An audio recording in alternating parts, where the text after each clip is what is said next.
The first time I heard it, I thought I was dreaming. A low, steady sound coming from the other side of the bed. Melodic, almost beautiful. But it was not a language I had ever heard my husband speak. Not in 5 years of marriage. Not once. It was a Wednesday night in our 3rd year of marriage. The room was the kind of quiet that only comes after midnight. Heavy, settled, complete. And then, from somewhere beneath that quiet, the sound began. Low and rhythmic, like a chant, like something being recited from memory. I sat up in bed and listened.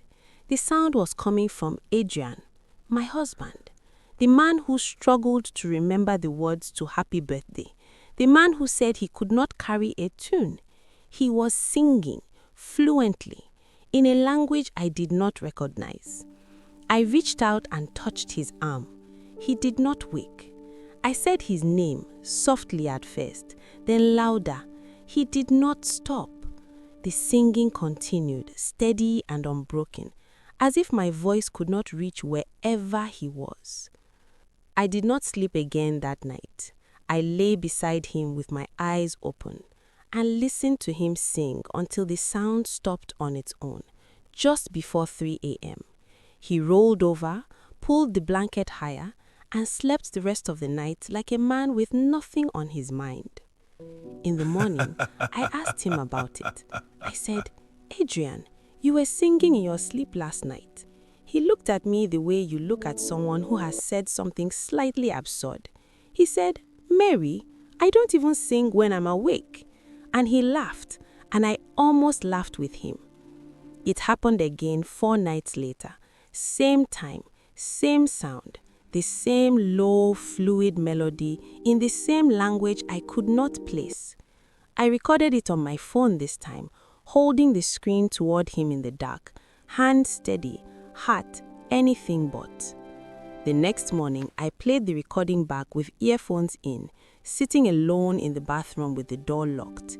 The sound on that recording was not what I expected. It was not mumbling. It was not noise. It was structured. It had rhythm, repetition, intention. Whatever language it was, someone had taught it to him. I began to research. I played the recording to 3 different people online: language specialists, forum communities, people who studied obscure dialects. 2 of them said they could not identify it. One of them went quiet for a long time and then said, "I think you should stop asking about this." I did not tell Adrian any of this because by then I had noticed something else. On the mornings after he sang, he was different. Not dramatically, not obviously, but different in the way a room is different after someone has been in it. The air slightly rearranged. On regular mornings, Adrian was loud. He filled the kitchen with himself, humming, telling me about something he read, asking what was for dinner before breakfast was finished. But on those mornings after the singing, he was quiet, inward, like a man returning from somewhere far away and still finding his footing. I started keeping a record, a small notebook I kept in my handbag, never in the house. I marked every night it happened, the date, the time it started, the time it stopped, what he was like the next morning. Within 2 months, I had filled 12 pages. It was Nora who first said out loud what I had been refusing to think. We were in her car on a Saturday afternoon, and I played her 30 seconds of the recording. She listened with her head tilted. Then she turned to me and said, "Mary, where did your husband learn that?" I had no answer. That was the problem. In 5 years of knowing Adrian, I had never heard him speak anything beyond English and a little conversational French from secondary school. Whatever was coming out of him at night was neither of those things. It was something older, something I could feel before I could name it. I began to watch Adrian differently. Not with suspicion exactly, with attention, the way you look at something familiar that has suddenly revealed a seam. I watched his hands. I watched his eyes in the mornings. I watched what he ate, who he called, how he moved through the house. And then one night, it changed. He had been singing for about 20 minutes when the melody shifted. It was no longer the same pattern. The rhythm broke. And then clearly, in the middle of whatever language he was speaking, he said a name, a woman's name, in perfect unaccented English. I did not sleep all night that night. I lay in the dark and said the name over and over in my mind, making sure I had heard it correctly. By morning, I was certain I had heard it correctly, and I had heard it before. Once, at a work function, Adrian had introduced her to me as a colleague. I want to be careful here about what I tell you, because what I found when I started looking was not what I expected. I expected the ordinary kind of betrayal. What I found was something that made ordinary betrayal seem almost simple. I found the colleague. Her name was Elena. I found her social pages, her work profile. She was real. She was ordinary. And when I looked at the photos from the work function 2 years ago, I could see Adrian standing beside her, smiling, and behind her, on her wrist, I saw something I recognized. Adrian had the same bracelet. He had worn it every day for the past year and a half. I had asked him about it once, early on, when he first started wearing it. He said a friend gave it to him. He said it was just something he liked. I had believed him. Why would I not? I called Nora. I told her everything, the name, Elena, the bracelet, the connection I could not yet fully explain but could not stop seeing. Nora was quiet for a long time. Then she said, "Mary, I think this is bigger than what you think it is. I think you need to talk to someone who understands these things." I did not confront Adrian yet. I needed to understand what I was confronting first, because I had started to suspect that the singing was not something Adrian was doing. It was something being done through him, and that is a very different kind of problem. I went to see Pastor Emmanuel on a Tuesday morning while Adrian was at work. I brought the notebook. I brought the phone recording. I sat across from him in his small office and told him everything.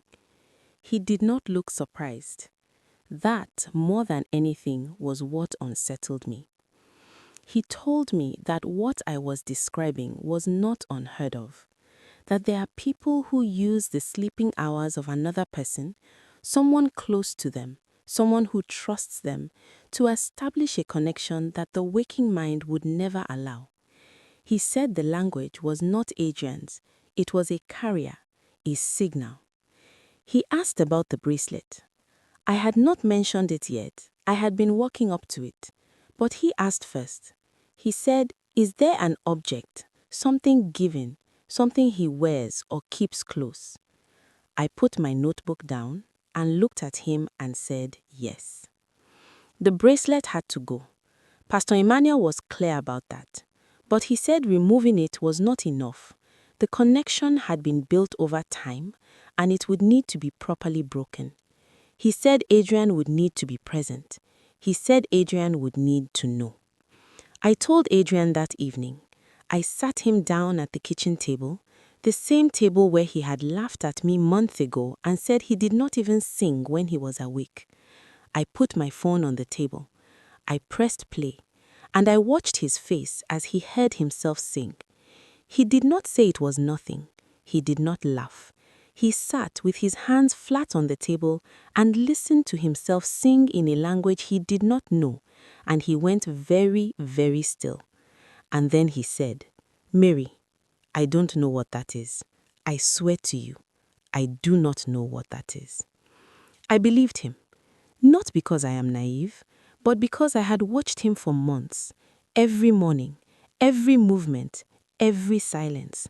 And what I had seen was not a man hiding something he knew.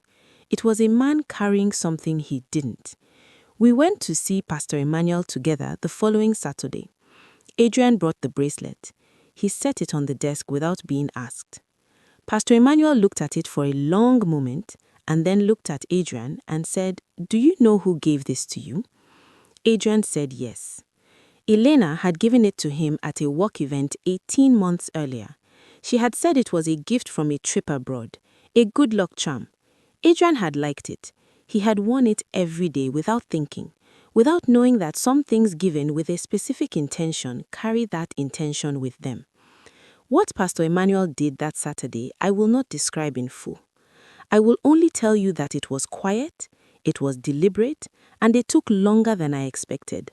And that at a certain point during the prayer, Adrian began to weep, not from sadness, from something releasing. That night, Adrian slept in complete silence for as long as I had been tracking. I lay beside him and listened to nothing, just his breathing, steady and clean. I had forgotten what nothing sounded like. It sounded like rest. It sounded like mine. In the weeks after, Adrian and I had the longest conversations of our marriage, about what had happened, about Elena, about the parts of the story he had not known, and the parts he had chosen not to look at too closely. Those conversations were not easy, but they were ours. I want to tell you something about Elena because I think it matters. I do not know what she intended. I do not know the full story of what she wanted or why. What I know is that she was not a monster any more than most people who do harm are monsters. She was a person who wanted something and reached for it the wrong way.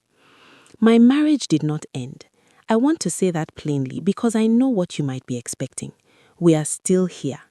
The work we did, the conversations, the honesty, the choosing each other again after all of it, that work was real.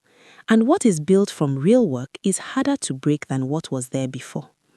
What I learned and what I want to leave with you is this.